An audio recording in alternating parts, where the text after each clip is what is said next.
요즘 이제 월드컵이 시작이 됐습니다. 근데 참 많은 분들이 이제 월드컵에 관심이 좀 별로 없더라고요. 저도 이제 큰 관심은 없는데 왜냐하면 이게 축구 협회와 또 이번에 그 홍명보 감독이 세워지는 그 선임 과정에서 좀 잡음들이 있었고 그것들이 결국 국민들의 관심을 사라지게 만드는 일들을 했습니다. 참 그래도 대단한 것은 선수들이 정말 열심히 하더라고요. 그래서 이번에 보니까 체코전 2대1로 승리를 하는데 선수들이 뛰고 움직이고 하는 거 보니까 정말 이제 목숨을 걸듯이 정말 열심히 뛰는 모습을 보면서 대단하다는 생각을 했습니다. 물론 체코 선수들이 준비하고 적응하는 훈련들이 제대로 안 되어서 후반 가니까 이게 손 막 무릎에 대고 막 이렇게 쉬는 그런 선수들도 발생하더라고요. 근데 저희 선수들은 그런 사람 없이 정말 준비가 잘 되어서 이번에 2대1로 승리할 수 있게 되어진 것 같습니다. 역대급 선수단이다 그러고 기대하는 경우들도 있었는데 어쨌든 그럼에도 불구하고 이번 기간 가운데 또 응원을 해야겠다 이런 마음이 또 이번 경기를 보니까 들어지더라고요. 왜냐하면 이 열심히 하는 선수들을 보니까 그런 마음이 좀 들어지게 되는 것 같습니다. 이번에 그 축구도 보면 이제 원래는 전후반으로 하는데 쿨링 브레이크라고 해가지고 한 22분 정도 지나면 전후반마다 한 번씩 더 쉬게 되는 일들이 있습니다. 그래서 총 4쿼터제로 운영이 된다. 이렇게 생겨지는 그 기간이 있습니다. 왜냐하면 이게 또 너무 기니까 그런 쿨링 시간을 좀 주면서 선수들에게 좀 이제 안전하게 그걸로 다치거나 힘들어하는 사람 없도록 그런 과정을 넣는 것인데 또 뒤로 보면 광고 수익을 얻으려고 그런다. 네, 이런 얘기와 여러 가지 썰들이 많은 월드컵이기도 합니다. 근데 어쨌든 성경도 우리가 볼 때는요, 성경을 좀 단락단락 이렇게 좀 보는 것도 참 중요합니다. 나누어서. 그래서 마가복음 같은 경우 우리가 요즘에 보고 있잖아요. 16장으로 되어 있는데 어떤 구조로 이루어져 있을까? 이런 것들을 좀 보면서 이 성경을 좀 바라보면 성경을 좀 이해하는 부분들이 조금 더 이제 늘어나게 되어지는 것을 볼 수 있어요. 간단하게 마가복음을 나누면 두 가지로 두 파트로 나눌 수가 있습니다. 그게 뭐냐면 마가복음 1장부터 8장까지 여기가 전반 파트고 오늘 본문인 9장부터 마지막 16장까지를 후반부 파트로 나눕니다.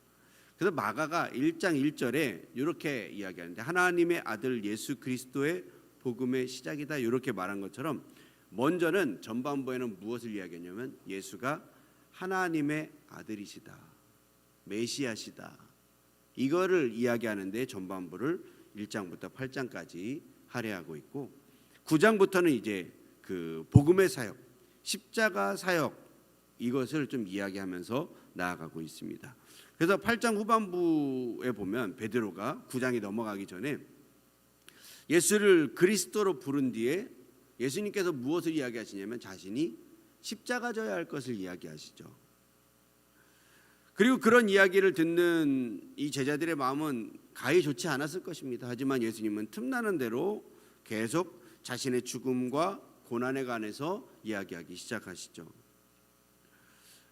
어쨌든 예수님 눈치 보지 않으시고 자신의 사명을 이야기하면서 나를 따르는 것, 십자가를 지는 것 이것의 의미를 설명하고 계십니다.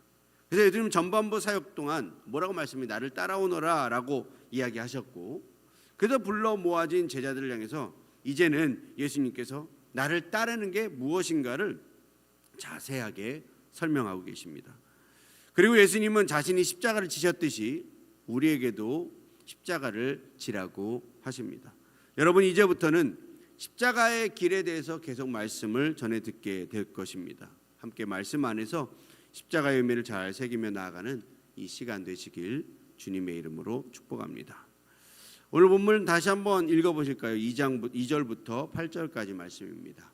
같이 읽습니다. 시작.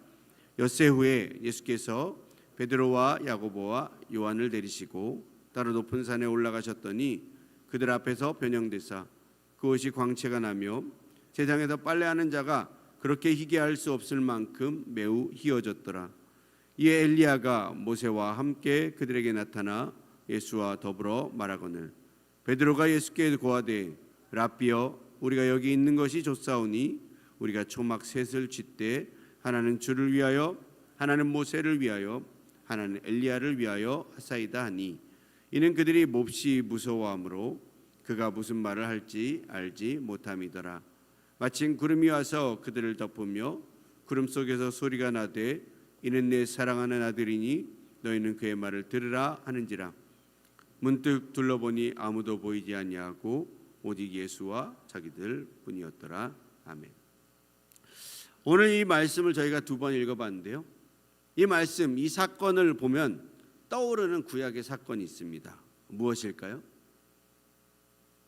오늘 이 사건을 보면서 떠오르는 구약의 사건 뭐가 있을까요? 힌트, 얼굴에서 빛이 났다. 네, 그렇죠. 모세가 시내산에서 하나님의 영광을 보고 얼굴에 빛이 난 사건이 있었죠. 모세가 시내산에서 하나님의 얼굴을 보고 광채가 비추었던 사건인데, 출애굽 시기에 이스라엘 사람들이 광야에 있을 때 하나님이 모세를 부르십니다. 그리고 모세는 하나님을 만나기 위해서 시내산으로 갑니다. 그때 모세는 산 꼭대기에 올라가서 하나님께 하나님 당신의 영광을 보여주십시오라고 구합니다. 주의 영광을 내게 보이소서. 그런데 하나님이 말씀하셔요. 너는 내 얼굴을 보지 못할 것이다. 왜냐하면 내 얼굴을 보면 살차가 없기 때문이다. 너는 내 영광이 지나갈 때 내가 너를 바위 틈에 두고 내가 지나갈 때 너는 내 등을 볼 것이요 내 얼굴은 보지 못하리라. 이렇게 말씀하시죠. 왜냐하면 그 당시에 하나님의 영광을 보면 다 그 자리에서 즉사했거든요. 하나님의 영광은 너무나 거룩하고 아름다우신데 이 죄인된 인간의 몸이 하나님의 영광을 감당할 수 없었던 것입니다. 그래서 하나님께서 모세를 너무 사랑하시고 모세가 하나님의 영광을 보여달라는 것을 그 마음과 열망을 알기 때문에 보여는 주는데 정면으로 보지 못하고 뒷모습을 보며 또 내가 너를 이렇게 바위틈에서 손을 가리울 때 내가 그것을 지나갈 때 너는 나의 뒤를 볼 것이다. 이렇게 말씀하시죠. 근데 어쨌든 모세가 그렇게 하나님의 영광을 보고서 그 하나님의 영광의 뒷면 등만 보았을 뿐인데 그것만으로도 모세의 얼굴에 빛이 나기 시작했다고 합니다. 그래서 모세가 시내산에서 내려오는데 얼굴에 빛이 나요. 그래서 그 빛이 나는 모세를 보니까 이스라엘 백성들이 너무 두려워했습니다. 그래서 사람 얼굴에 어떻게 빛이 날까? 그리고 그것이 하나님의 영광을 보았다라고 하는 어떤 흔적으로 알 수도 있기 때문에 우리도 죽는 거 아니야? 이런 어떤 두려움에 휩싸여 있었던 것이죠. 그래서 모세가 그 빛이 가라앉는 동안 이스라엘 백성들이 두려워해서 얼굴을 베일로 가리는 일들도 있었습니다. 그런데 오늘 이 예수님의 시대에 그 사건이 재현된 것이죠. 예수님의 얼굴이 빛이 나기 시작하는데 그 빛이 얼마나 눈이 부셨는지 3절에 이렇게 표현합니다. 그 옷이 세상에서 빨래하는 자가 그렇게 희귀할 수 없을 만큼 희어졌다라고 말합니다. 산꼭대기에서 구름 속에서 또 음성이 들려오기 시작하죠. 그리고 심지어 모세와 엘리야 이 사람들까지 등장하는 너무나 이 구약시대와 비슷한 사건이 재현됩니다. 그런데 결정적인 차이가 있죠. 모세는 달이 태양빛을 받아서 반사해서 우리에게 비치는 것처럼 하나님의 영광을 반사해서 이 모세의 얼굴은 비추어집니다. 하지만 예수님은 아직 하나님의 영광을 보지 않았는데도 빛이 나시죠. 예수님은 하나님 당신 그 자체이시기 때문에 스스로 그 빛나는 영광을 만들어내십니다. 이 엘리야나 모세와 같은 선지자들과 달리 하나님의 영광 그 자체로 나타나신 것이죠. 그래서 히브리서 1장 3절에는 예수님을 이렇게 표현합니다. 같이 한번 읽어보실까요? 시작. 이는 하나님의 영광의 광채시요 본체의 형상이시라. 그의 능력의 말씀으로 만물을 붙드시며 죄를 정결하게 하는 일을 하시고 높은 곳에 계신 지극히 크신 이의 우편에 앉으셨느니라. 아멘.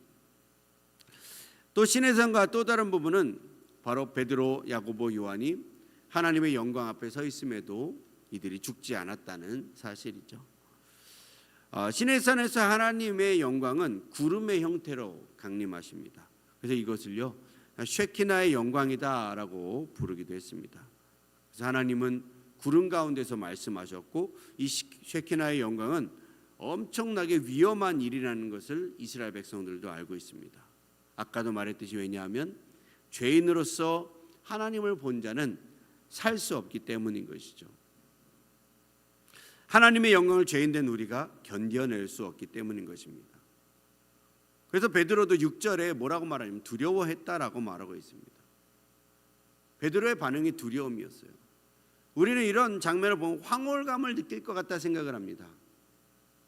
너무나 신비한 환상을 보면서 황홀할 것 같다는 생각을 하지만 베드로는 전통적으로 하나님의 영광에 대한 견해를 갖고 있었기 때문에 그것을 보고 두려워했던 것을 보게 되죠. 그래서 뭐라고 하냐면 횡설수설을 하게 됩니다. 그때 했던 말이 이것이죠. 5절에 이렇게 말합니다. 베드로가 예수께 구하되 랍비요 우리가 여기 있는 것이 좋사오니 우리가 초막 셋을 짓되 하나는 주를 위하여 하나는 모세를 위하여 하나는 엘리야를 위하여 하사이다 이렇게 말합니다. 이 초막을 짓자라고 말했는데 우리는 이 말씀을 들으면 그 생각이 납니다. 저 푸른 초원 위에 그림 같은 집을 짓고 사랑하는 우리 님과 한평생 살고 싶네. 우리는 이런 생각을 좀 합니다. 근데 성경에서 말하는 이 초막은 그런 의미는 아니죠. 이 베드로가 말하는 이 초막은요 성막의 의미입니다. 고대의 종교는요 다 신전이 있죠. 왜냐하면 보통 인간은 신의 임재를 견뎌낼 수 없기 때문에 항상 신전에 제사장들이 있어서 그 제사장들이 희생 제물을 바치고 의식을 하면서 그 신의 영광을 그 신전에 머물게 할 수 있도록 하는 일들을 이 제사장들이 했습니다. 그래서 베드로가 말하는 거예요. 하나님의 임재로부터 우리를 보호해 줄 성전이 필요합니다. 그래서 이곳에 성전을 짓고 산꼭대기니까 너무 좋지 않습니까?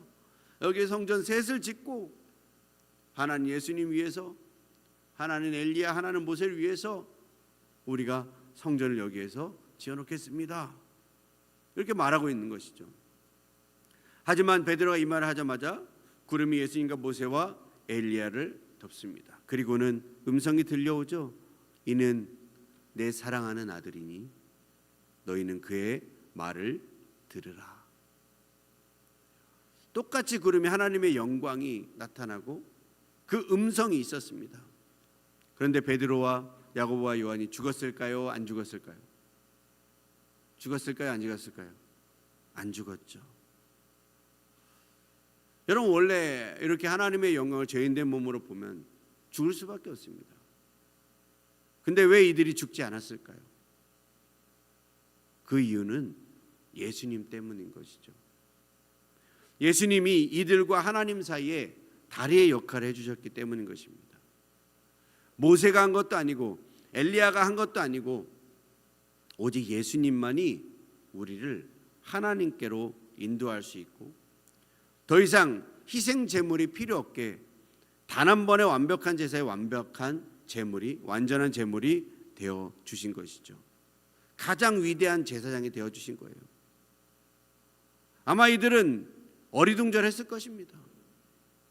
죽을 줄 알았는데 죽지도 않고 이상한 장면들을 보고 전혀 이들이요 의도하거나 예측된 일이 아닙니다. 하지만 제자들은요 예수님이 세례 받으실 때 하나님 아버지께서 아들 예수를 사랑하신다는 그 사랑의 고백을 똑같이 두 귀로 예수님과 함께 듣게 됩니다. 그리고는 모든 구름이 사라지고 예수님과 덩그러니 남아있는 이들. 근데 여기에서요 전혀 아이러니할 수 있지만 전혀 그런 모습이 보이는 것 같지 않지만 우리는 여기서 예배를 발견하게 됩니다. 제가 누누이 말하지만 예배의 궁극적인 목표는 하나님을 만나는 것입니다. 한번 따라해 볼까요? 예배의 궁극적인 목표는 하나님을 만나는 것이다. 여러분, 예배는 성막과 같아요. 성막의 구조와 같습니다. 이스라엘 백성들이 제물을 가지고 양의 문으로 들어가서 뜰을 밟고 거기서 제사를 드리고 이후에 제사장이 성소와 지성소로 들어가서 그것을 하나님께 올려드리며 하나님을 만나는 것, 그것이 예배이고 그것이 우리가 추구하는 예배인 것이죠. 근데 이 예수님의 제자들은요, 자기들이 뭐 한 게 아무것도 없어요. 제물을 가져온 것도 없고 또 기도를 열심히 한 것도 아니고, 근데 이들이요, 자기가 뭔가 한 것이 없는데 그냥 하나님을 만나버렸습니다. 그냥 하나님의 영광을 자기도 봤어요. 여러분, 이게 예배입니다. 원래 우리는 에덴에서 하나님과 함께하는 존재로 창조되어졌습니다. 하지만 죄로 인해서 이게 모두 무너져 버렸고 우리는 감히 하나님 앞에서 나아갈 수 없는 존재가 되어져 버렸죠. 하지만 예수님께서 그 예수님의 십자가로 인해서 우리는 다시 하나님을 만날 수 있게 되어졌고, 예수님 그분 때문에 그분을 만나도 우리가 죽지 않게 되어지는 존재가 되어진 것이죠. 다시 말해서 우리는 온전히 예배할 수 없는 존재였는데 이제 우리는 온전히 예배할 수 있게 되어진 것입니다. 그래서 우리는 내가 한 것은 아무것도 없지만 오직 예수님의 공로로 예배의 자리에 나아갈 수 있게 되어진 것입니다. 여러분, 예배라고 하는 것은요, 그냥 믿기만 하는 게 아니에요. 하나님 믿으면 되지, 이것이 아니죠. 베드로와 야고보와 요한은 산에 올라가기도 전에 이미 하나님을 믿고 있었고, 심지어 베드로는 예수님을 그리스도로 고백까지 했습니다. 하지만 하나님의 임재를 경험하고 나서는, 하나님의 임재를 보고 나서는 이제는 머리로만 믿는 게 아닌 것이죠. 이제는 중심으로 하나님을 알게 되는 신앙이 되어지는 것인 줄 믿습니다. 여러분, 우리도 마찬가지죠. 머리로만 하나님을 알고 있는, 예수님을 알고 있는 신앙에서 그치는 것이 아니라 이 예배 가운데 하나님을 경험하여 하나님을 알게 되는 저와 여러분 되시길 주의 이름으로 축원합니다. 마치 욥이요, 고난 이전에는 주를 귀로만 들었지만 고난 이후에는 두 눈으로 보는 것으로 하나님을 경험하기 시작합니다. 그 전에 있는 차원과 이후에 있는 차원에 하나님을 아는 그 삶이 달라지는 것이죠. 하나님을 알게 되는 것이 달라지면 당연히 그의 예배가 달라집니다. 이전에 욥이 제사할 때는요, 혹시나 잔치를 하고 뭐 이러면서 아들들이 죄를 지을까 염려하면서 이 죄인의 마음으로 제사를 드리곤 했지만, 이제는 욥이요, 하나님을 만나고 나서는, 하나님을 제대로 알고 나서는 친구들을 위해서 하나님께 제사를 드립니다. 이전에는 자신과 가족들을 위한 예배였다면 이제는 중보자가 되어서 친구들의 죄를 사하고 그들을 하나님께로 인도하기 위한, 제사장의 역할을 하기 위한 그런 제사로 나아가기 시작하는 것이죠. 여러분, 하나님을 얼마나 아는가, 특별히 예배 가운데 하나님을 얼마나 경험했는가에 의해서 이 제사가 달라지기 시작합니다. 여러분, 우리의 예배는 무엇일까요? 예수님이 십자가를 지고서라도 그렇게까지 우리에게 경험시켜 주시기 원했던 이 예배, 저는 요즘 이 예배가 참 어려운 것 같습니다. 사람이 적어서 어려운 게 아니에요. 함께 예배의 은혜로 나가지 못하는 게 참 저에게는 어렵습니다. 16년을 사역해 왔는데 내가 예배 사역자라고 하는데 왜 이렇게 교회가 하나님께로, 하나님을 경험하는 그런 예배로 나아가지 못할까? 이게 다 내 책임인 것 같다는 생각이 많이 듭니다. 그래서 가급적이면 좀 거추장스러운 거 다 제하고 순수한 예배로 돌아가고 싶다고 생각하는데 그것도 참 잘 안 되더라고요. 무엇이 문제일까? 어떻게 해야 될까? 고민은 하고 있는데 하나님의 음성은 잘 모르겠습니다. 잘 들려지지 않습니다. 하지만 말씀 안에서 우리가 그래도 해법을 찾는다면 이것이 아닐까 합니다. 이 변화산에서 이 사건을 경험한 제자들이 다른 제자들이 있는 곳으로 옵니다. 그런데 그곳에서 이 제자들과 남아있는 제자들과 한 귀신 들린 아들을 둔 아버지가 있는데 그들과 실랑이를 벌이고 있는 거예요. 상황이 그래요. 이 제자들이 귀신을 쫓아내려고 했지만 소용이 없었습니다.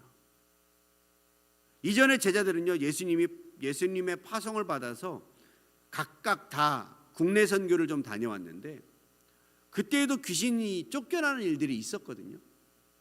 이들이 이야기하면 귀신이 쫓겨나더라. 자신의 입으로 막 간증도 하고 선포도 했습니다.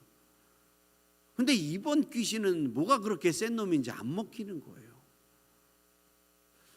그런데 이 이야기 속의 소녀는요, 귀신 들려서 귀머거리에 벙어리에 수시로 발작을 일으켰습니다. 그래서 이 소년만 힘든 것이 아니라 이 소년의 아버지도 힘들었고, 그리고 또 이곳에 모여있는 이 제자들까지도, 또 거기에 함께 있었던 서기관들까지도 이 주변의 모든 사람들이 방해를 받고 힘들어 했었습니다. 하지만 이들이 간과한 게 있었는데 그것이 무엇일까? 28절, 29절 말씀을 같이 한번 읽어보실까요? 28, 29절 같이 읽습니다. 시작. 집에 들어가심에 제자들이 조용히 묻자오되 우리는 어찌하여 능히 그 귀신을 쫓아내지 못하였나이까? 이르시되 기도 외에 다른 것으로는 이런 종류가 나갈 수 없느니라 하시니라. 아멘.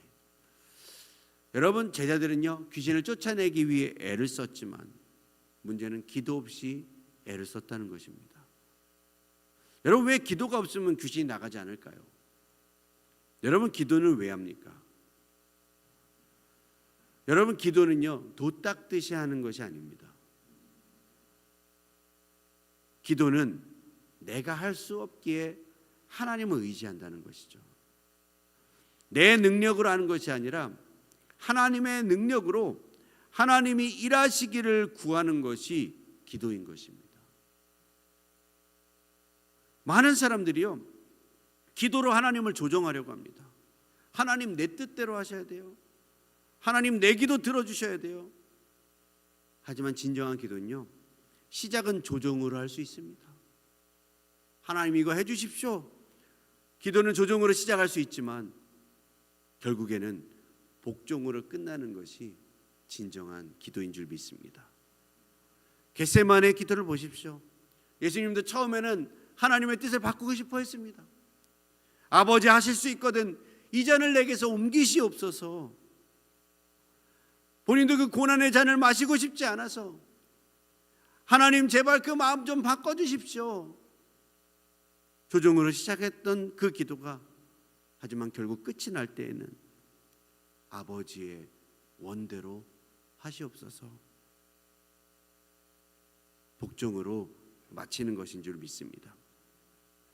기도를 한다는 것 그 자체가요 내 능력으로는 이 문제 이 상황을 이길 수 없다는 것을 인정하는 것이죠.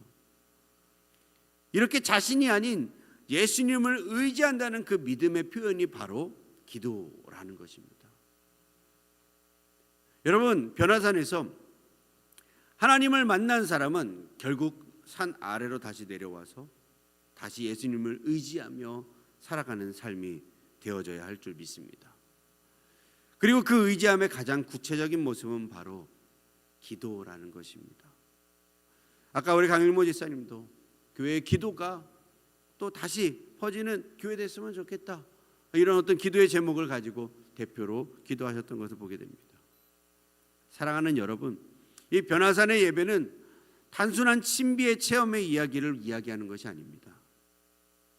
베드로는 그 영광을 보고 횡설수설하면서 초막 셋을 짓고 여기서 머물자라고 말했습니다. 하지만 예수님은 그 제자들에게 산에 계속 머물라고 말하지 않으십니다. 왜입니까? 산 아래에는 여전히 귀신 들린 아이가 있기 때문입니다. 고통당하는 아버지가 거기에 있기 때문인 것이죠. 믿음 없는 세상이 산 아래에는 여전히 존재하고 있기 때문인 것입니다. 하나님은 우리를 예배의 자리에 영원히 머물게 하시지 않습니다. 이곳에서 우리는 변화산의 예배를 경험했다면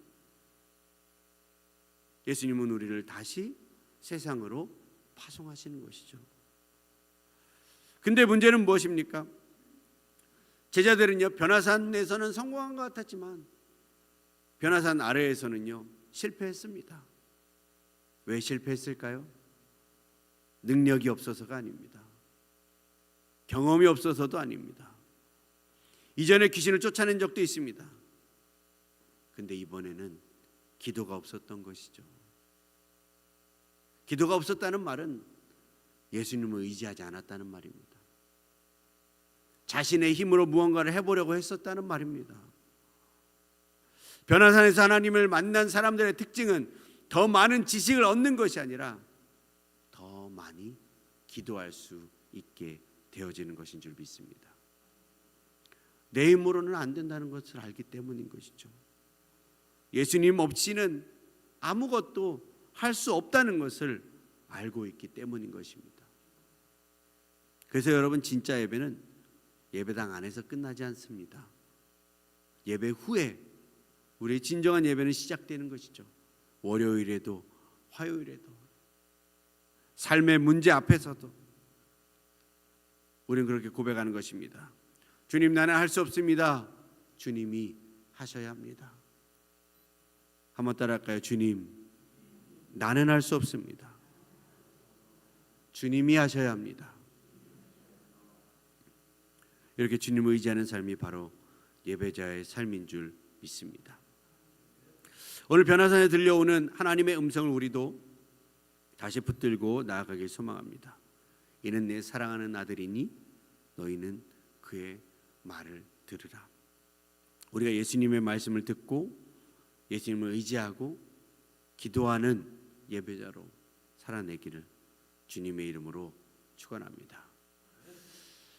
저도 우리 교회가 좀 더 기도하는 교회로 나아가야겠다, 이런 생각들을 좀 하고 있습니다. 그래서 그 방법을 어떻게 해야 될 것인가, 이것에 대한 고민과 숙제를 가지고 또 기도로 나아가고자 하는데요.